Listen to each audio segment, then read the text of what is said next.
Good morning, everyone. This is Chris Korapati from Cambrian Lab. With me is my colleague, Manish Mathur.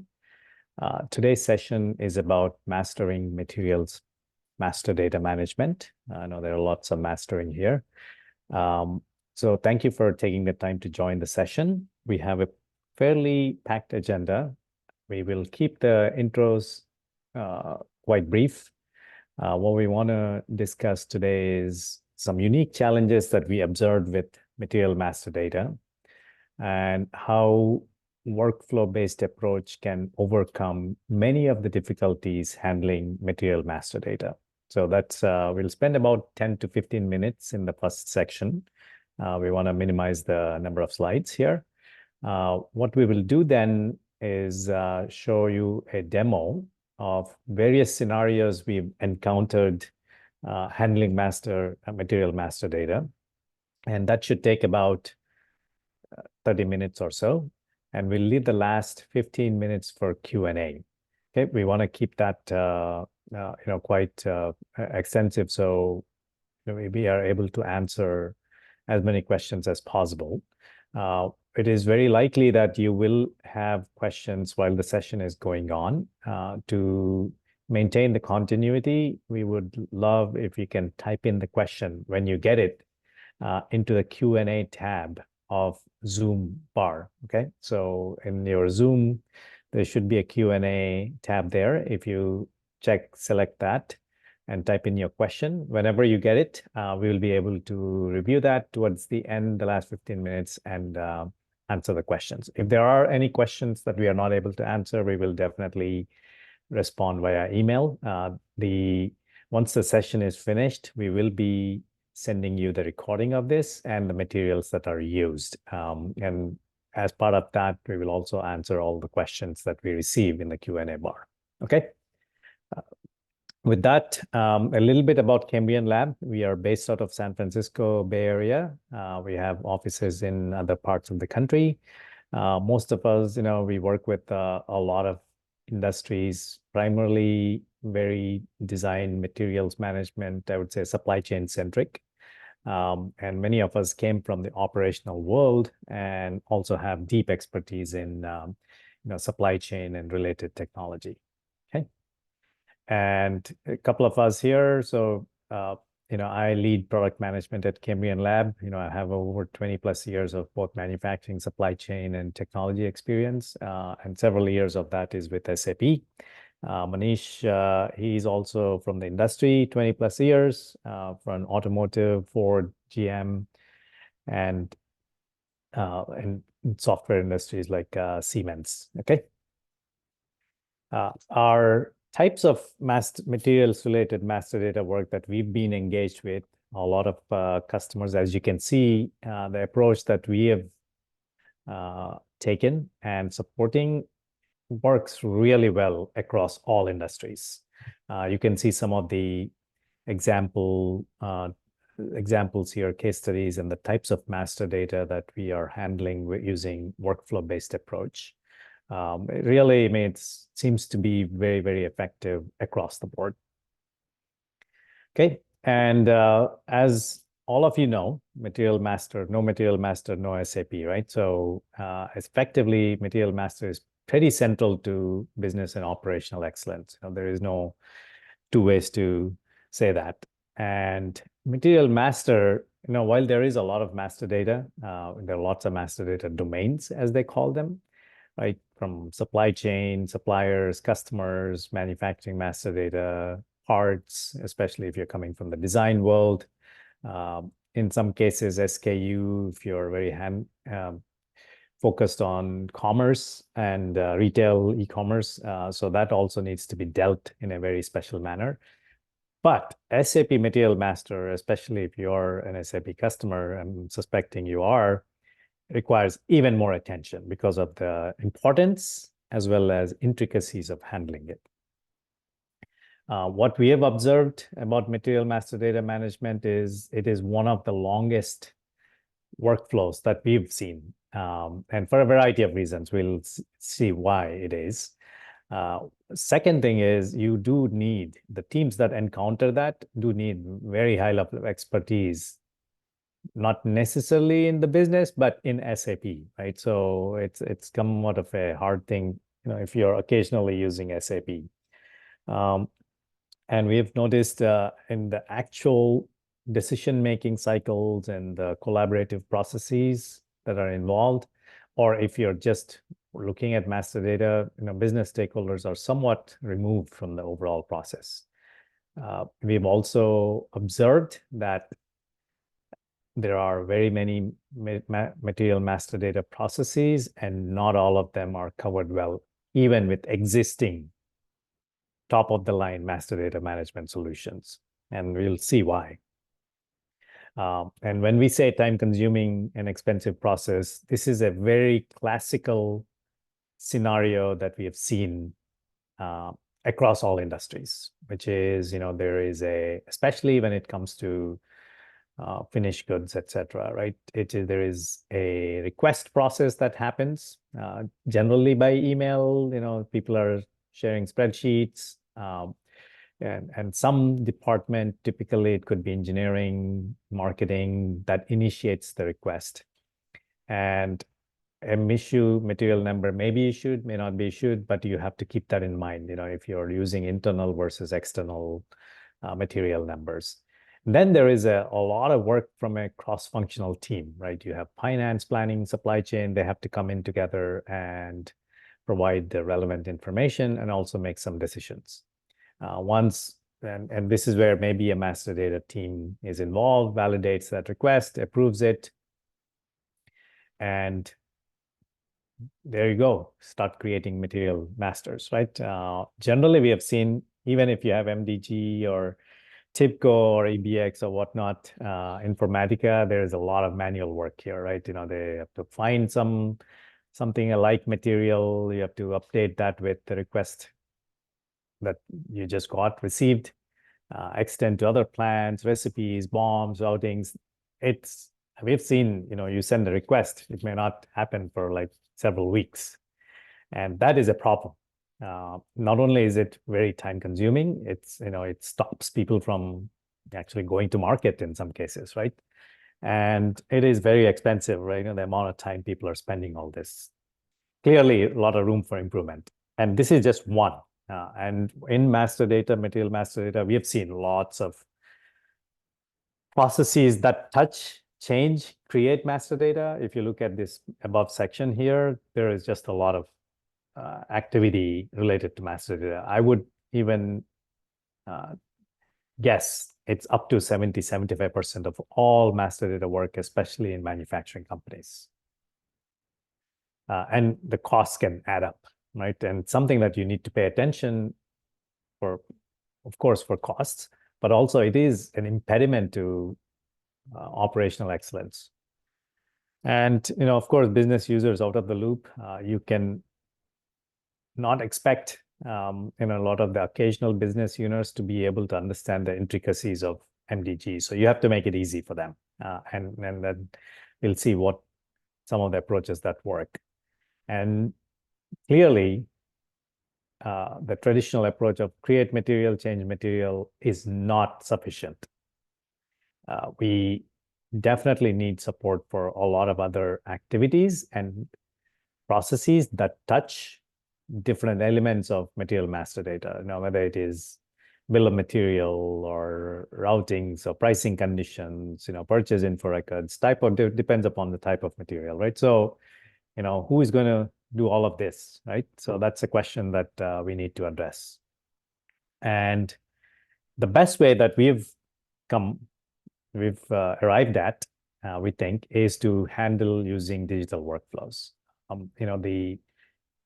What we would call the data entry oriented approach is not very effective, and you would end up still having the same issues of lots of people coming together and trying to make this happen.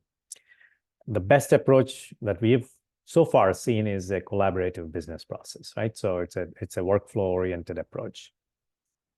And the important thing is the business process should reflect how it is done, as opposed to forcing some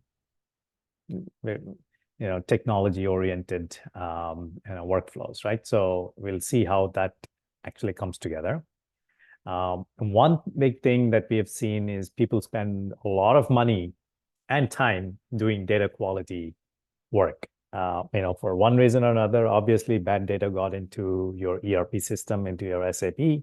So you have to keep on monitoring it. And the reason why bad data is getting is because of the previous approach that we have seen. The best way to address this issue is to error-proof right at the source, what we call when people are providing you, requesting information, if there is a way you can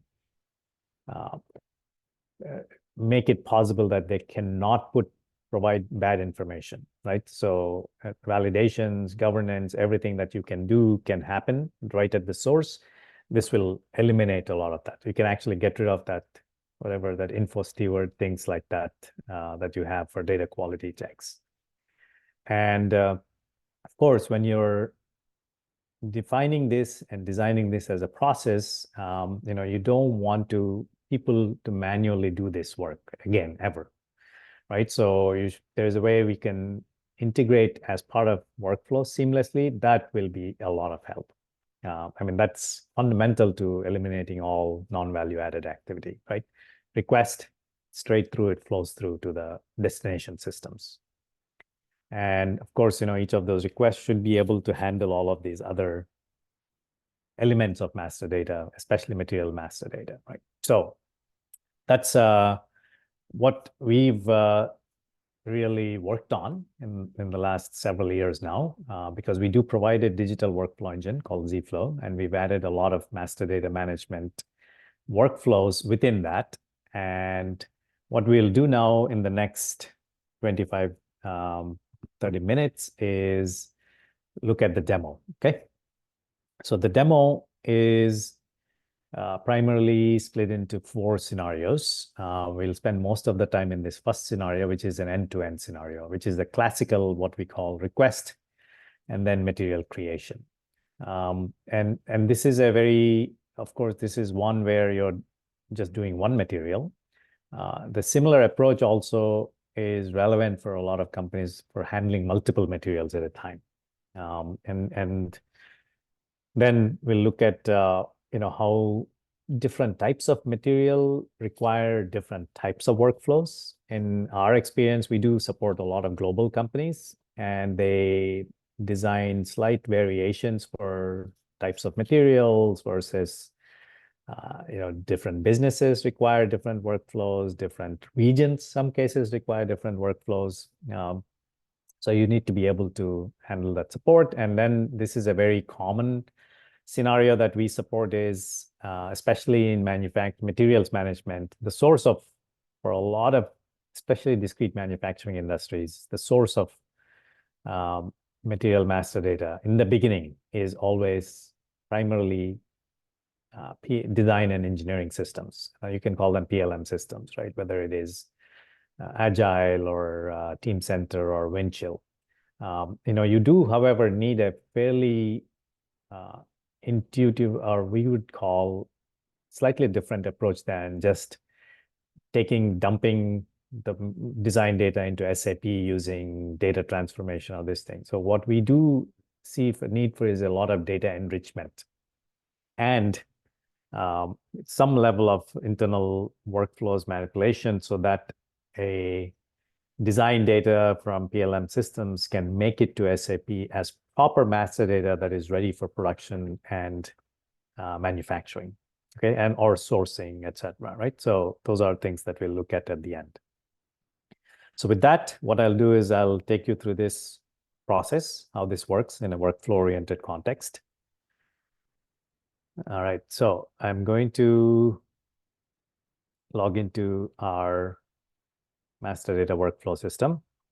So as you can see, I'm in the Launchpad. I see a lot of different workflows. There is materials related workflows. There's actually some master data here called manufacturers. There is some master data here called parts and assemblies. There is supplier master data workflows. Same thing, right? Customer, manufacturing, BOMs, asset equipment. So all of it you can actually cover pretty much all of your master data workflow needs, primarily using these different workflows. Okay, so first thing we're going to look at is, there is a request that is a finished good request. We want to, as a marketing manager or something like that, I would like to initiate. To do that, you can select this option item, select this tab, this tile here, call item add request, and say new. Okay, so it will put me directly into the request process. So one thing that you will notice here is if I say this, hey, this doesn't look anything like a materials or an SAP materials management screen, right? It does not, because the business is used to working with a way, right? They think in terms of projects. They think in terms of what type of project they want to do, and as part of that, they might actually do some materials, right? So that's how they think about. So you need to incorporate business thinking and SAP Material Master into the same workflow. So that's how this actually allows us to do. And of course, governance is automatically implemented in this workflow. So any workflow here incorporates what is the workflow trying to accomplish. We call it data related to workflow. Here, obviously, this is a form, and there's some material related information. There is most definitely a workflow associated with this. It says, when someone submits it, first thing they do is material master team will come and add the material number to it. They'll assign it. Can of course be assigned even by SAP if they're using internal sequence numbers, but this is an external number, so somebody will come and do it from a UPC code or like a spreadsheet or some other means, right? So we can also, some of our customers also implemented a part number data counters within this workflow engine. And the first thing that they'll do once the material number is signed is to create the material master basic view. Only the reason being, there are a lot of activities that require material number to get started. Material number in SAP, that is, like from specifications to people generating UPC codes, initiating projects. So there are a lot of parallel processes that start, and the first thing that they need is a material master, right? Material number. So we just go ahead and create it and issue it to everyone. Hey, this is the material, we've locked it, so get started. And then here, there is a parallel data step. We'll look at what it is, but a lot of cross-functional teams will come and simultaneously provide different pieces of information. So if I look at this one, in this parallel data prep, we have planning, BU finance, transportation, R&D. So they are all coming at the same time and providing relevant information without running into each other. One big advantage of this parallel approach is, you can really cut down the cycle time. I mean, there is no more of one after another after another. That is number one. Second is that people are not running into each other. We've seen a lot of issues about, hey, we are locking up, we don't know what, I don't see anything, and sending emails out. So it's a big problem that we can avoid here. And then once that's done, there is a master data team reviews it. If they have to redo some things, they can send it back, and we'll just go ahead, start off with the material creation process, right? So our goal is to, reduce this step from 10 days, 20 days to like 2 days, right? So that's what it is. So I'm going to, as a requester, I'm going to go ahead and select, and name is already there, Model Z, internal site, no need, no. And then I'm going to, I want you to keep an eye on, I'm going to be making some selections. So finish good.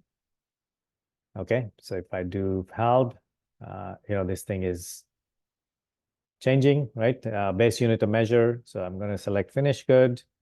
So the one thing that a lot of people I tried to save it and it says, hey, there's no material description, no gross weight, net weight, nothing yet, etc. Right? So I'm going to do one for now, initial, right? So we still don't know what it is. Okay, it's still asking, I need some material description. But what I'm going to do is here, I want to use some other existing material as a basis for this, right? So I'm going to select F. So this is actually directly connecting to SAP and getting the material. So I can see what the description is. So I'm going to add that material as a copy from material for me to use it. And this should also, I'm going to use this one, material group.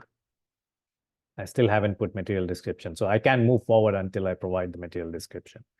Okay, so I put that. And then I'm going to submit this. Okay, so in the workflow, we are here in the request stage. So you can find it where exactly we are. I will go ahead and request it, submit. Okay, so now it moved to the next stage, which is the material team needs to come in and provide the material number. Since it's external material number, someone needs to provide it. Because it's workflow driven, first thing it'll do is send an email saying to the person that can do the job, right? An email sent to you, you can select it and finish the work. Okay. So if I actually, so a lot of workflow systems drive work proactively. So when an activity comes across, it'll send an email saying you need to do this. Okay, and then you can put a lot of reminders, there's that. But because it is proactively pulling in people to do it, things get done a lot faster, believe me. Okay. And what I'm going to do here is actually log in as one of those guys to show you how their activity dashboard looks like. I already got an email, but I could also go and do this. But let me go back to, all right. So, and as I'm going to work on behalf of the item ad person here, the master data team, who can provide the material number. So we'll call it the FYT hard shell 10. That would be our material number. Okay.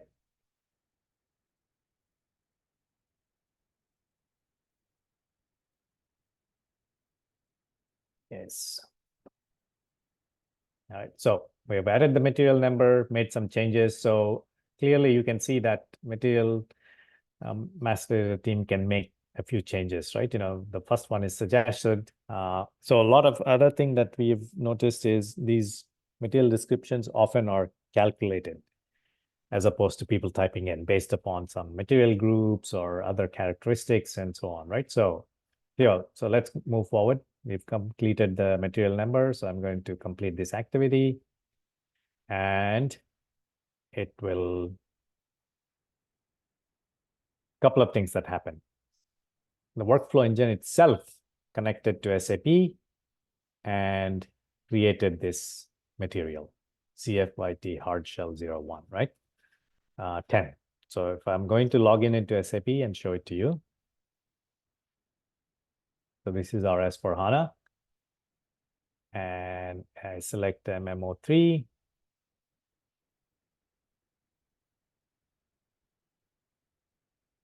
So material, the FY. So this got created. Okay. So only basic, right? Basic, very basic information so that people can get started. So nobody had to do anything here, right? As it is, we've, once the master data team provided the external material number created, so you have the basic view to use for other workflows, right?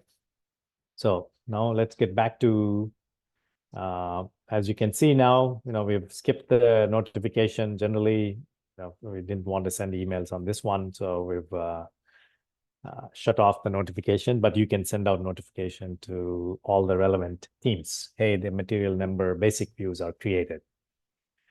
So it is actually now moved into parallel step, right? At this point, all of these teams are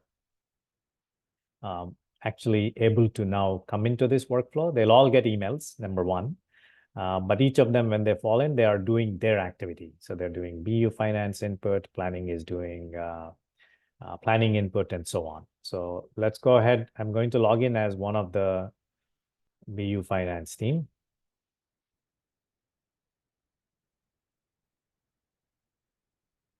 And it doesn't have to be just one person, right? So if I look at my activities here, this guy is here, right? Hard shell 10.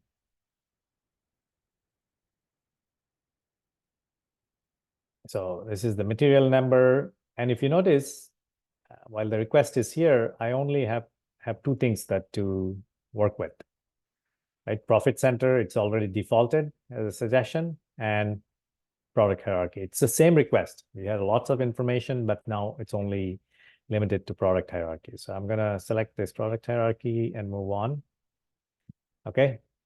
As my activity as BU finance, I'm completed. Okay. So I'm going to now come back here and log in as the requester.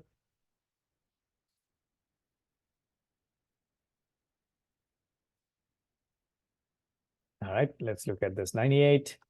It is in parallel. So if I open actual workflow here, you will see that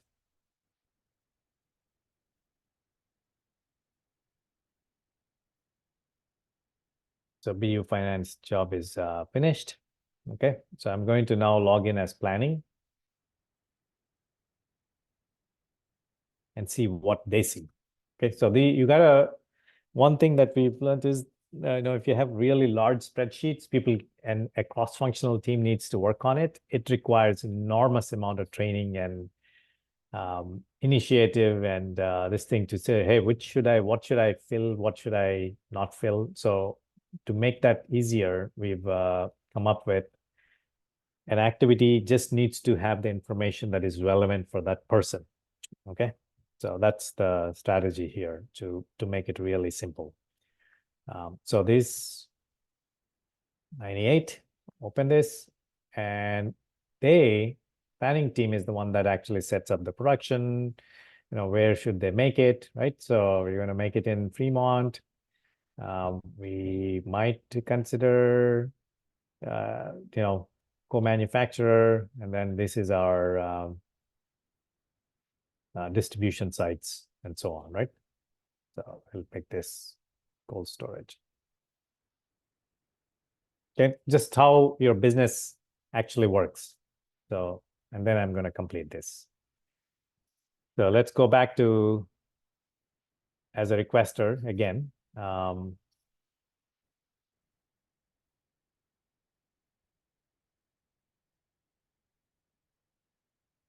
All right. So, the parallel step is kind of going on because there are lots of different people that have to come in and provide it. So it'll wait until all of these people finish the input, providing the inputs. Okay. So let's go back. I'm going to, for the time's sake, I'll just fill in some of this myself. So we're gonna send this dimensions. No need for reference packaging. I'm going to select this.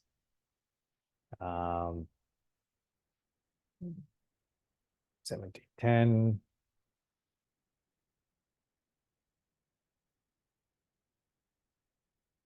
Okay, RP controller. So this is actually in reality, this is filled by different teams. And for the time being, I'm just filling it in.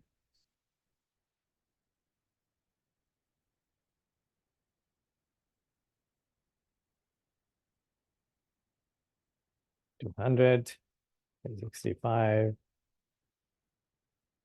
and we'll do A08. And you can also add more information, ingredients, etc. Right? So depending upon what the expectation is. So with that, I'm gonna just complete this parallel data prep. Okay. I've completed it, and I'll go ahead and also accept the master data review. Okay. All right. So now that the request is finished, what it did, and if we look at so what used to take 10 days, okay, cancel, now got done because we have all of the proactively pulling people in and making it easy for them to fill in the information, and provided some defaults, as well as a lot of work got done in a parallel fashion, right? So we did that. This part is finished. Now we want to go ahead and create the material. Everything is accepted, right? So what we did here is actually created a material creation subprocess. The material request came, right? This is our original request. And then we use that information to create, hey, now we need to create this material. And there are lots of steps involved in creating a material, not just going and creating materials, right? And we got all the information from so all the blue here you're looking at is from the request. That came from the request. Yellow, I'll tell you what that does. And the white is something that you can give. And gray is like, these are all default values that we want to use when we are creating. So that's how we're going to go ahead and do it, right? And if you look at this workflow here, there are a number of steps that are involved in setting up a material, and you all can relate to this, right? You gotta, sometimes if there is a copy from material, you have to use that as the option to copy the material, and then you have to merge the request information to that copy from material. You have to create that material in the primary plan. You have to set up the characteristics. You have to, if there are any additional plants that we need to, we need to add that. If there are additional sales areas that we want, we need to also extend to those. You have to set up quality inspection plans. You have to create the recipe, BOM, all of that, right? So this is the actual work that gets done. And let's see how the workflow takes over at this point, right? So I'm going to say, yeah, it all looks good. I think I'm going to extend it to one plant. Okay. That plant will be 1720. And I want to extend it to another sales area. Okay. That will be 1720 and distribution channel is 10. Okay. So that's what I wanted to do. You could also accept that information from request process itself. So I'm going to accept this. And it actually went and copied the material. So we said, hey, copy material from this FG is 26, right? So it copied the general item category group. It also filled in the loading group that is related. So you can merge the request from the copy from material information. So at this point, everything looks good. So I'm going to go ahead and submit this. Okay. So it actually tried to create.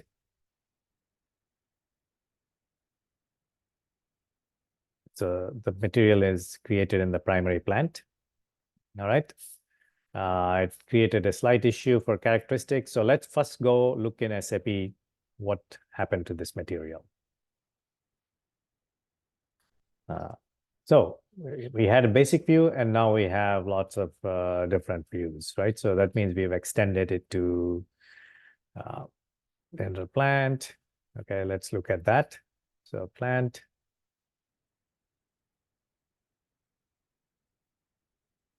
Storage location. I'm sure you guys all deal with this every day. I'm still getting up to speed in some of this. All right. So now you can see, there's a sales information, tax jurisdiction. We didn't have to touch anything, SAP so far. I'm just looking at information here, right? So request came through and then it merged with the copy from material. Everything all looks good. MRP2, right? And if I go into planned data storage, so it got extended to the sales, the default storage location. Some basics are set up like period indicators. So everything is set up automatically, right? We didn't have to touch anything. It's straight through processing, what we call.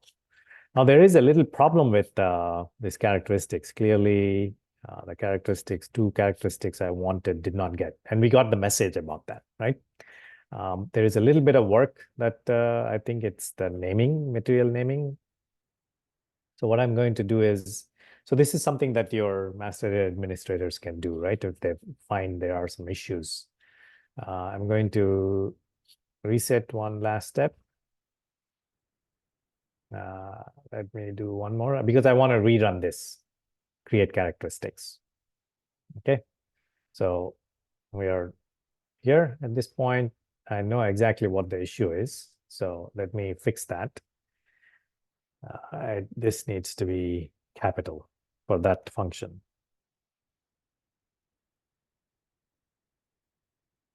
Okay.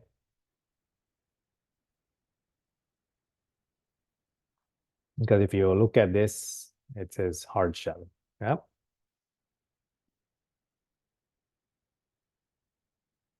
So go back to this guy here. And I'm going to restart. Okay.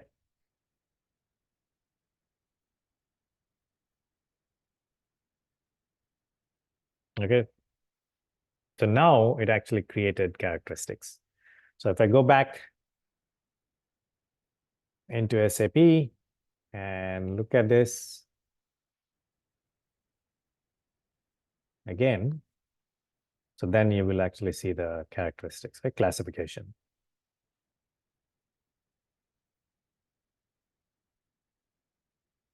So those two values that we wanted for material class, they came through eggs and class 50. So, and then it actually also probably did some, the review looks good so far. And some of this you don't even have to put. Once you're confident everything is coming through, it's like everything is done one after another, step after step. Okay, so next thing it did is it actually went ahead and extended it to another plant, extended it to sales area. So let's come back here. And then look, I'm going to now add sales and MRP just to give. So now it's in 2 plants. Okay. And now it will be in 2 sales orgs and distribution channels.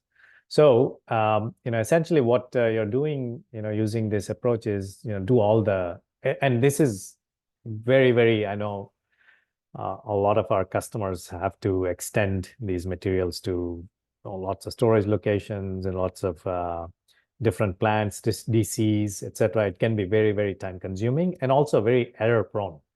So this completely automates that whole process. So far, if you've noticed, we have not touched the master data teams haven't had to touch or manually go do anything. Okay, everything is taken care of by the workflow. So that's how we've actually been able to really, really shorten the cycle time as well as eliminate a lot of the activity that happens around, especially materials master data management. This is specifically related to materials management more so than suppliers and customer master data. Something that you have to handle well. So following that, we do actually go ahead and create, recipes. And so if you notice here, there are other sub-processes that actually go ahead and take the ingredients and create recipes. So that's also something that, and recipes are not easy to handle, right? So you have to create some special RFCs to handle these kinds of things. We've added all of those RFCs so that it's a lot easier for our customers to continue the work from a request all the way to everything that is needed to finish the material, so that all they have to do is change the material, cross-plan material status, and unblock it. Okay, so that's what the full scenario looks like. And similarly, I'm going to now kind of go through that a little bit faster. This type of request comes pretty commonly for multiple materials. So you may have multiple materials that you want to do it. So you can also do the same process. And we provide lots of import, export, Excel-based approaches to bring the data in, do validations, checks on it. And again, it'll follow the same process, right? Which is get catalog numbers. Now, instead of one material now, it is the same steps are handling for multiple materials at the same time. So, 50, 100, 200, doesn't matter. You can use the same process to handle multiple materials. Okay, and so, and when we look at the other scenarios that we are thinking of, right? So let me come back here. Different types of workflows for different types of materials, business regions, right? So one of the things that we noticed, there are obviously, as you know, there are multiple material types. There's never, finished good, there's help, there's raw materials, there are components, there are service materials. All of them are different in the way they need to be requested, evaluated for what is that we are doing. For example, if you are a component, you're primarily buying from another supplier, right? So the process there would be, somebody, the sourcing is the one that is going to be either evaluating a manufacturer or a supplier. They will be setting up the materials. There is no need for sales and those types of use, right? So, but you need to set up. So we've actually come up with these types of workflows are different, right? So here is a workflow for purchased components, right? And this is an electronics component, so they need to do lots of different checks and balances on that. So you can see that they're here. Our primary interest is setting up the material, but also we need to update AVL and manufacturers in SAP. Now, depending upon how you handle approved vendors and approved manufacturers, it might be a separate table. Sometimes it's just a vendor and a purchase info record and source list updates. So you have to do different things for different types of materials. So that's the reason why you often need different workflows. One for finished good, different thing, and typically HAWA materials, HALB, raw materials, they look a little bit different from finished goods, right? So that's one of the things that these different workflows actually allow you to handle.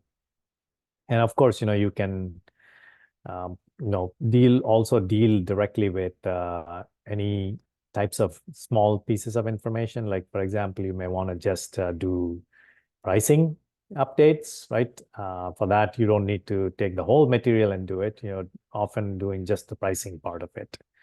The other thing that we've also seen is different regions also require different workflows. The core domain object is the same, which is in the it's a customer is a customer, right? You need to handle different teams and different ways of governing the master data and handling the workflow. So you can set up different workflows, and workflow design is extremely simple, and it's something that needs to evolve. So we provide a workflow designer so that you actually have what is that we want to do, right? And who should be doing it, and you can continue to keep updating this workflow as the needs evolve. One thing that we have noticed is the master data workflows keep on changing. So you need to keep changing this. You can create new versions of these workflows and then make one effective, and the other one, you may be improving it, right? So those are all the types of things that we've seen the needs, people ask for when they're handling these types of scenarios. Okay, so we do want to cover one last topic, and I think this is a pretty important one that we have noticed a lot of our, especially discrete manufacturing customers struggle with.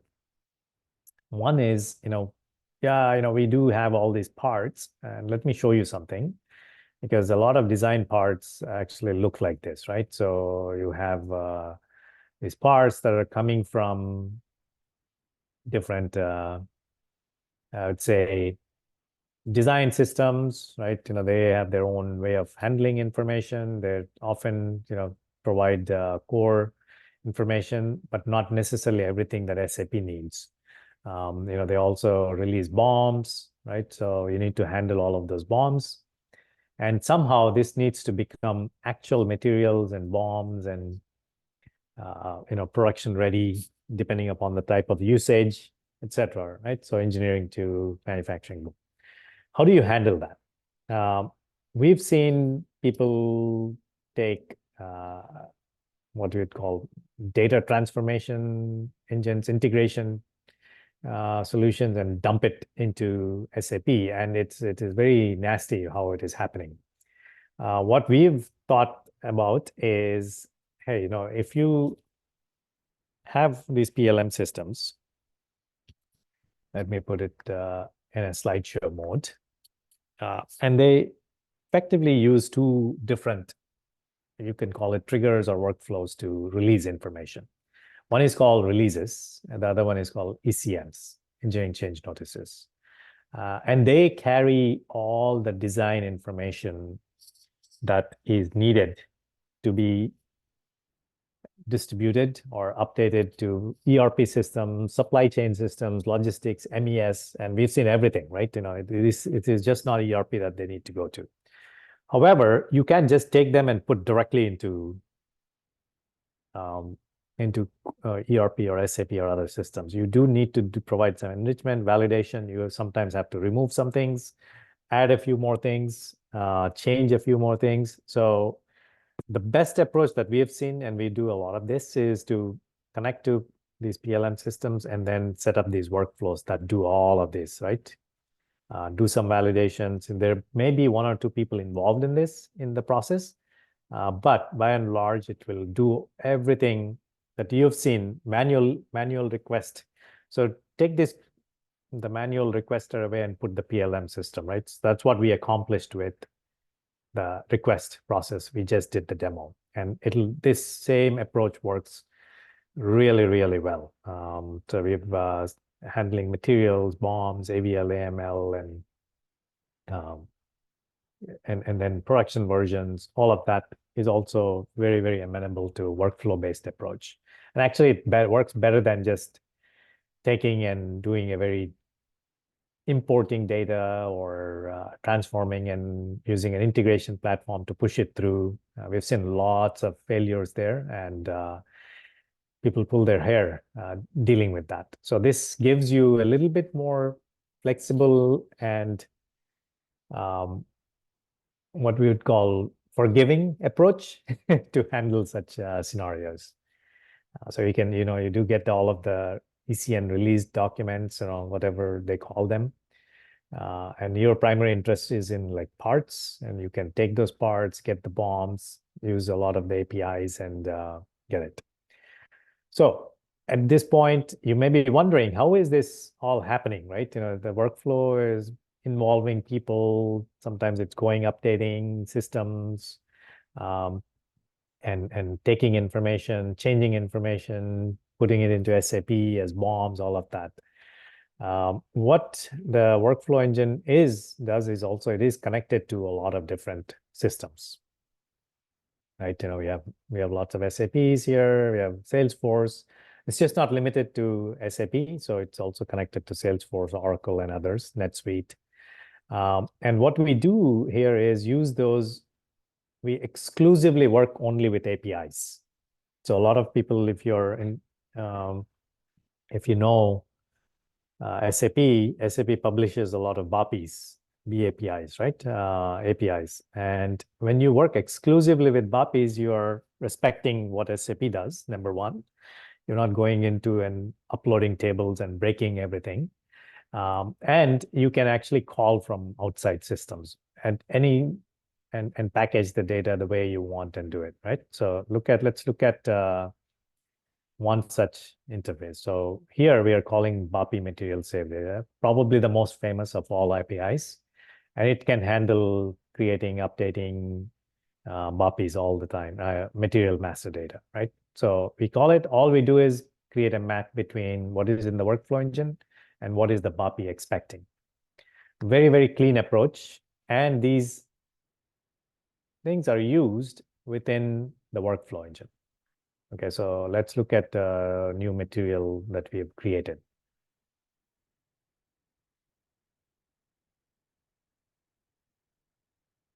Okay. So if you look at it, get material detail, right? So we just called that special function. And within the workflow, we just call the BAPI, okay? And pass the information from the workflow. So everything that you saw on the form is actually sent out to SAP, say, hey, go ahead and create it. We can actually also get it. Like we created it, but we also got information, right? When we get material, it is actually going and asking SAP, can you give me all the information related to that copy from material that we have requested? So very, very easy and flexible way to handle integration with other systems and happens naturally as part of the workflow. Okay. So with that, what I will do is pause. We have 10 minutes for Q&A. I think we have a lot of questions. A few more things that I think we see a lot of advantages, workflow-based approach. Effectively, we think it may be a silver bullet for a lot of the master data challenges that many customers face. A few things that you should think about. You do have to support many times. If you're a global company, different languages, different divisions, think about that. There's also need many times for reporting and analytics, especially how well the processes are doing. So you can understand, for example, if I do this, I want to understand, how these processes are doing. Obviously, it's very fast here, but this can give you a good picture of, how long things take. And your goal is to minimize this whole step, right? From like 20 days to like 2 days. Okay, so with that, I will ask any questions.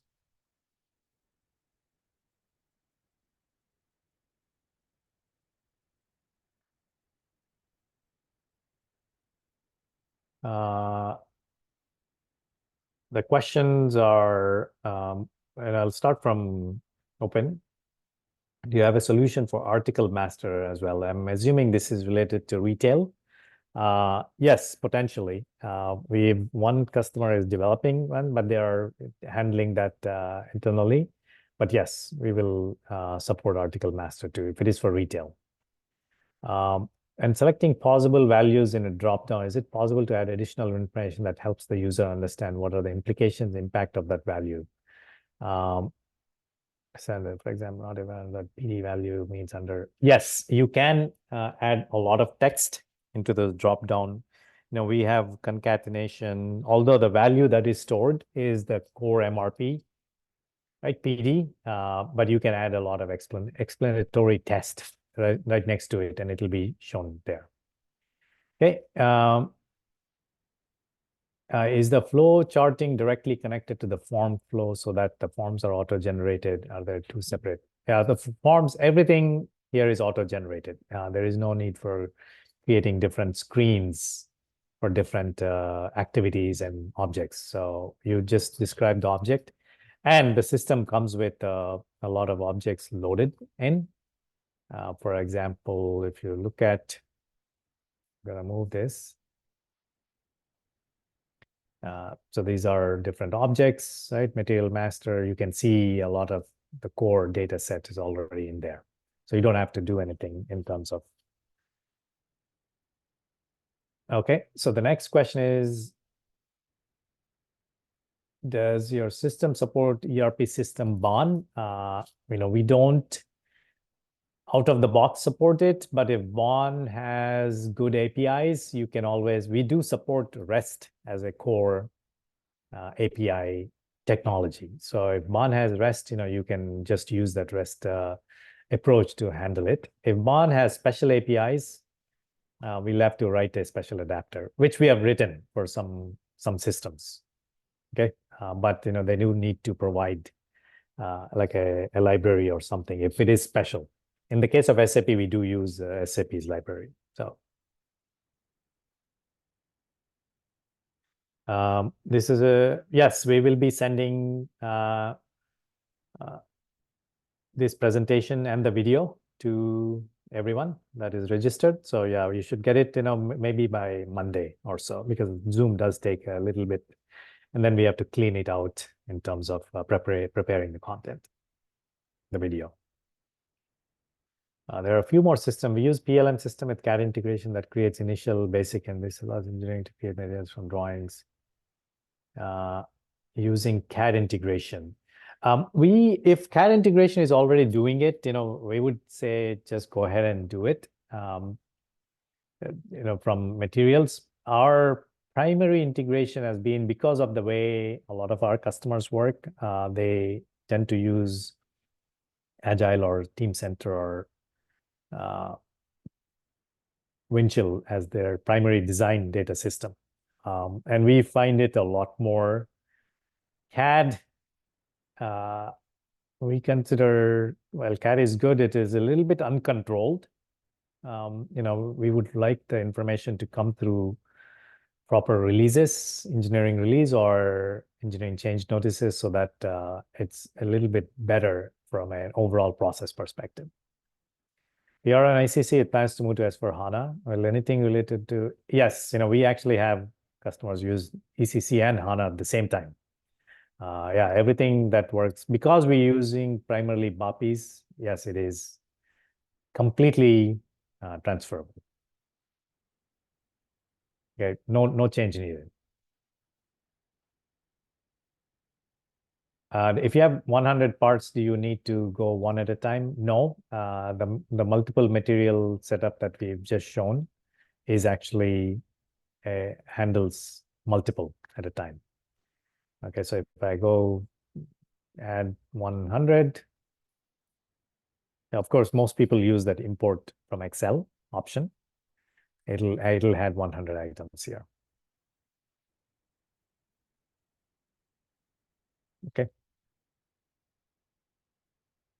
What if some cannot be done in parallel? Yes, if it cannot be done in parallel, you have to set up that sequence accordingly. So you would, if you look at this new material request, Fremont, you'll see it is all done sequentially. So right, technical, then comes sales, then comes accounting. Do you provide functionality to extend the material after creation? Let's say 300 other plants. Yes, that's actually what we did here. So this extension, it's only one plant, but you could add, let me just add 100 plants. So you can extend it to 100 plants. It'll call that extension BAPI 100 times. Can you set up rules based off of the initial selection that default most of the fields? Yes, it's customizable. Yes, you can do that. We actually just did that for item add. I just did a simple one here.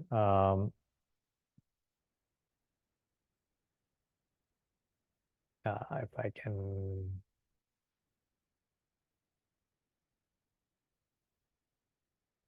stop this and show you.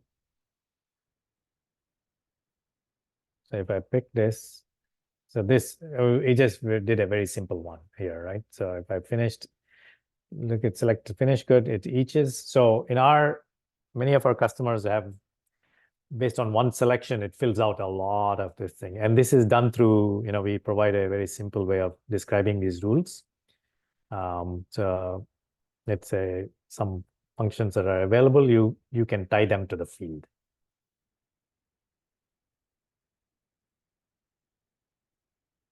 All right, so we're gonna go a little bit longer.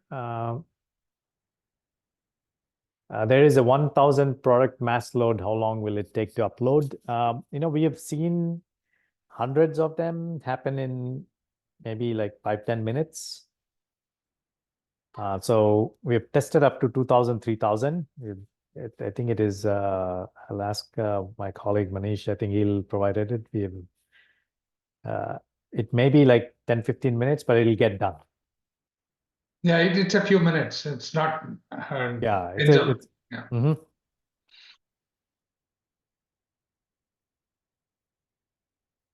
Yeah, so there's a example for a specific material groups are tied to material types and would like to limit the choices when creating material. Yes, that is definitely possible. It's actually a case one of our group, they select FERT. I think it was a role, it should default to this L1004.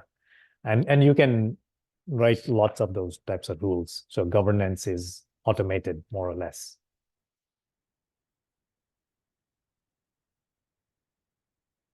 Mass data changes. Yes, that is also possible. Actually, I think there is one here. Maintenance process for finished goods. I think that this is actually what actually helps you do that.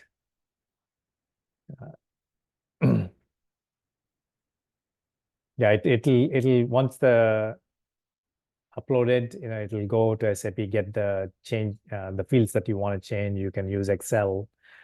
So this is used by a few of our customers, mass data updates. Chris, pretty much that maintenance process. Yeah, the maintenance process, correct. Mm-hmm. It's a mass maintenance. And do you support all versions of SAP? Yes, but B1 possibly not. If B1 uses a good API, REST API, we can definitely support that. I think B1 is closer to like a NetSuite or something similar.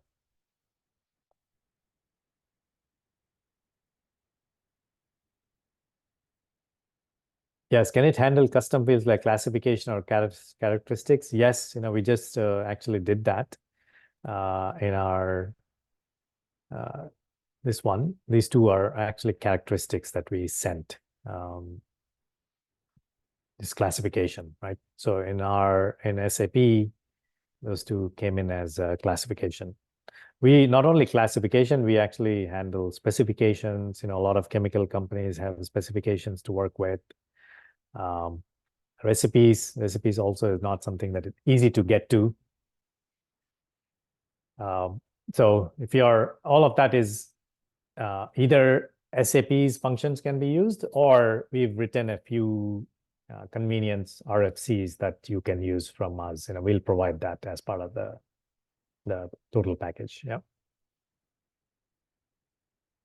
We often have to load massive supplier catalogs. Yes, if you have supplier catalogs, as a matter of fact, if you have supplier catalogs, we would suggest that you use our supplier portal because this workflow engine also has a supplier portal that suppliers can submit those requests, right? So if you look at this supply chain, this is actually a supplier portal, and they can more often than not, they are sending part requests, etc., directly, and it'll come to internally, and then you can initiate later on what to do with it. But it can go directly. There's last one is, can we generate product description based on different combinations? Yes, it is actually a pretty common scenario. I think we have one example here. I'm just going to go over a couple of minutes extra. And let me see that.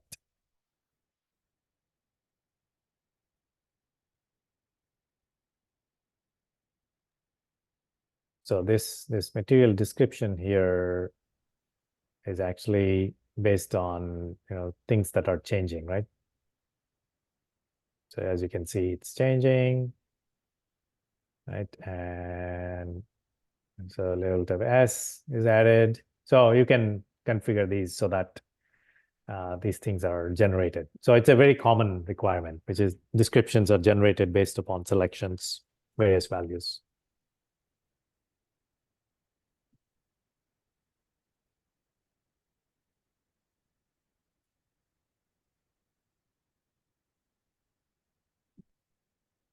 All right.